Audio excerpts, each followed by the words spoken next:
the wall of the vanishing. Elise had always been drawn to places that whispered secrets.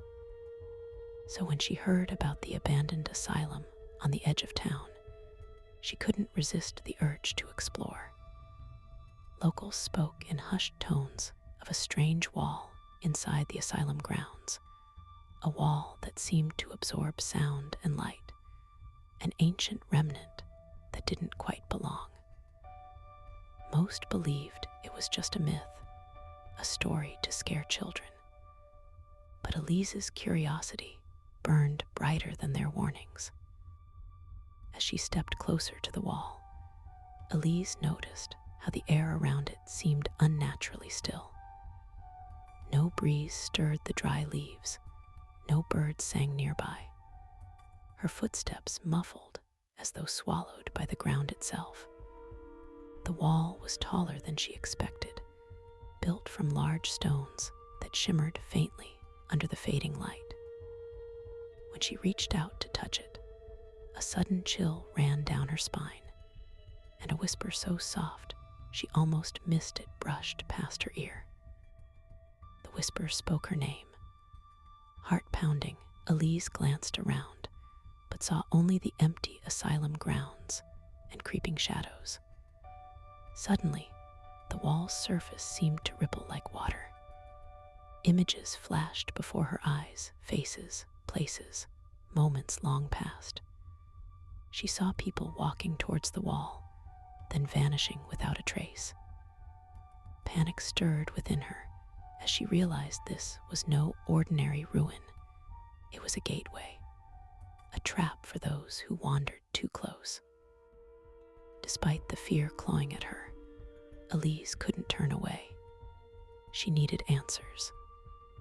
As she studied the wall, she noticed faint symbols etched into the stones, ancient markings that seemed to pulse in rhythm with her heartbeat. She whispered a question aloud, and the wall responded with a low hum that filled the silence. A soft, cold hand pressed against her shoulder, though no one was there. The line between reality and something far darker began to blur. That night, Elise's dreams were invaded by the wall's secrets. She saw countless souls trapped inside its stones, their voices merging into a chilling chorus, begging for release.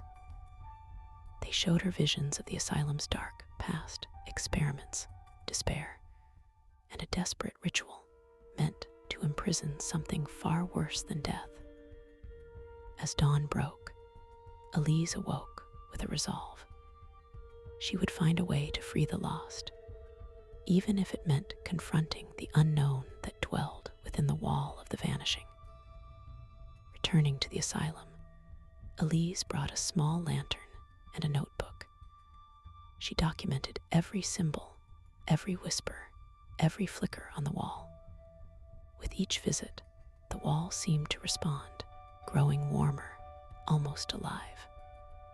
One evening, as the sun dipped below the horizon, a crack appeared in the wall's surface, revealing a narrow passage glowing with soft, pulsing light. Without hesitation, Elise stepped through, vanishing into the unknown, becoming part of the very mystery she sought to unravel. Days later, townsfolk noticed Elise's absence.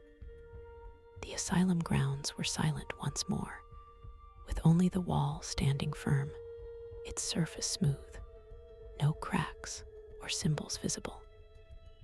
Those who dared approach felt an unsettling emptiness, as if the wall had consumed another secret. The wall of the vanishing remained, waiting patiently for the next curious soul to come too close and disappear without a trace.